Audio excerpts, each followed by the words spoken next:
And US President Biden has reiterated his plan to Israel, saying that military action in Rafah, in the Gaza Strip, should not take place without a credible plan to protect the lives of civilians.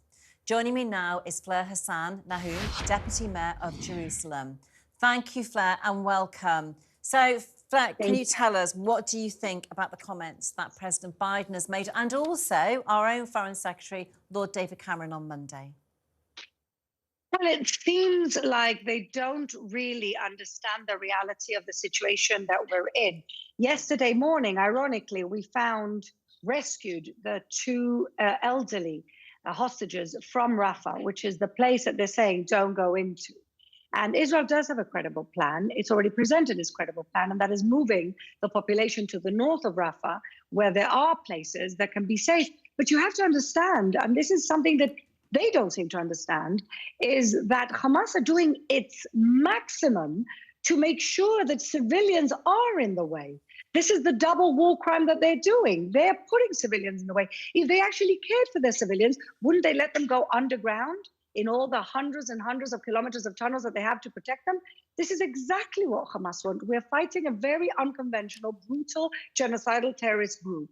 And so it's very difficult for us, and we do it as much as we can, to keep, stick to the rules when they're not playing by any rules. So Fataz, are those citizens who are not controlled by Hamas in the same way, are they moving to the north of Rafah? Well, we're helping them move to the north of Rafah at the moment, and it's a difficult situation. And you also have to understand that Egypt don't want one single refugee over the border. Rafah, half of Rafah is in Egypt. And so it's a very difficult situation. They've sent tanks to their northern border to ensure that nobody from Gaza comes in. So not only are they not protecting their neighbors, but they're doing everything they can to make sure that they have zero shelter on the other side of the border. And nobody is holding Egypt to account, and everybody's scared that the peace treaty with Israel or with America, that's all going to be in danger. But at the same time, if they want to help, if they want to be useful, that seems to me like it would be a very clear solution. But no, they have other ideas. So, Fleur, that's something that never gets discussed very often here in the Never. UK, is the role of Egypt. Nobody ever talks about Egypt. And right from the very first point, from October the 7th, I was taken aback by how few people acknowledged that there was a border with Egypt which those civilians could cross. If you remember at the time when many civilians, it was the end of October, were kettled in to Rafah, nobody was talking to the south of Gaza. No one was talking about the fact that there is a border with Egypt, and Egypt are refusing to let those people out there, kettling them into Rafah. Why is that? Well, I think there's a lot of double standards, as we know. Anything that Israel is involved in, Assad kills 500,000 of his own people. He chemically kills them. And where are the marches? Where is the indignation of the world? Many in the Arab world have killed scores, thousands and thousands of Palestinians over the years, including Jordan. And where is the outrage? There's never any outrage unless Israel is involved. So we all know about these double standards. And Egypt, is very clear why Egypt doesn't want any of the Gaza people, because they don't trust that the terrorists are not going to also slip in. But then what? The country that's been attacked, brutally attacked, we're also supposed to be concerned when their own neighbors, their own brethren, people they have a border with, and let me add, the tunnels with all of the arms and rockets that came into Gaza were coming in through Egypt. And so they've completely washed their hands. They've completely washed their hands, and nobody is putting pressure on them to be part of the solution. So, Fleur, can we also mention that Hamas still are holding Israeli hostages? How many are they holding at the moment? Well, since yesterday, now it's 134.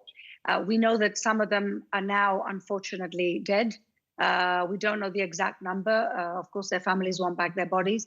But we are praying that many of those are still alive. There's 14, 15 young women, and there's so much suspicion of what they're going through at the moment.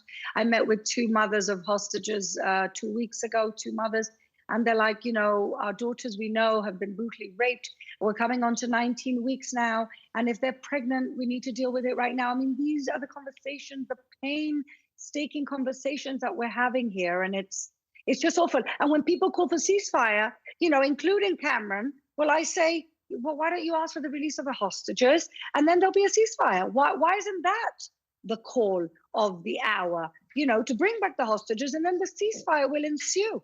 And the call should be both for Biden, so I'm just expressing my opinion. I know Kevin will for balance, give a completely different opinion in a second, probably. But I think there should be, if what Biden and Lord Cameron have both asked for, should be asked for at the same time as a ceasefire, both as a release of the hostages. The ceasefire and the release of hostages are both equally as important. Absolutely. And with one, you can get the other. If they release the hostages tomorrow, there would be a ceasefire as long as the Hamas, of course, agreed to some type of dismantlement in some way. But what you can't ask for one without the other, and people don't seem to get that. And by asking for one without the other, you're basically saying to Israel, roll over and lose a war you didn't start, an aggressive war. And what message does that give? All of the rest of the fundamentalists around the world is basically saying you can, do whatever you want with impunity because, you might get a prize at the end of it. So for the benefit of our viewers, can you tell us what Qatar, what role are they playing now? What's happening with Qatar? Well, Qatar, they play a double role. They speak in two different languages. They're trying to be kind of the statespeople in the middle and broker a deal because they're the ones who have Hamas top leadership in their country. They've given shelter to the Hamas top leadership. So on the one hand, they are really the only people who can pressurize the top leadership of Hamas to pressurize Sinwar, who is in Gaza, to release or to come up with a deal for the hostages. And Israel is willing to have a deal. We've done it before. We did it 2 months ago. We're willing to do another deal now. And Qatar are really the only people who can get through to Hamas. But on the other hand, they've been facilitating Hamas. They've been, funding Hamas. They've been, hosting Hamas. And so, this is the situation that we're in with Qatar. But Qatar has good ties with the UK, has good ties with the US. US have a military base there. They're the people who can actually get Hamas to see some sense. And so, Fleur, one more question. Netanyahu, is he striking the right balance, or does he have the full support of the people in Israel? Well, I want to say that I don't think any other prime minister in this particular situation would have handled the war any differently. This, like I said, it's not a war that we wanted. We started, on the contrary. We gave 20,000 permits to all these Gaza people to come in and work. And many of those people did the reconnaissance for the worst massacre for the Jewish people since the Holocaust. And so I don't know really what any other leader could be doing except try and dismantle the infrastructure that have said proudly that they're going to do this again and again. This is not just a one-off. This is an existential threat for the state of Israel. People who live in the south of the country can't move back in as long as Hamas is there. And so would any other leader have done any different? A leader that is led also by his military? I don't think so. I know that he's like, everybody's favorite pastime is to bring down Netanyahu. I think Netanyahu has always been a risk-averse person. People, in fact, are criticizing him in Israel now for having enabled Hamas for all these years. So you can't win, can you? But I think that Israel is a country that is led by a very moral army. We have a department full of army lawyers telling us what we can and can't do in order to keep and adhere to international law.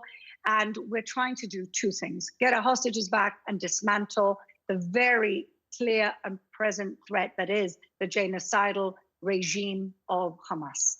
So, Fleur, thank you so much, Deputy Mayor Fleur Hassan-Nahoum, Deputy Mayor of Jerusalem.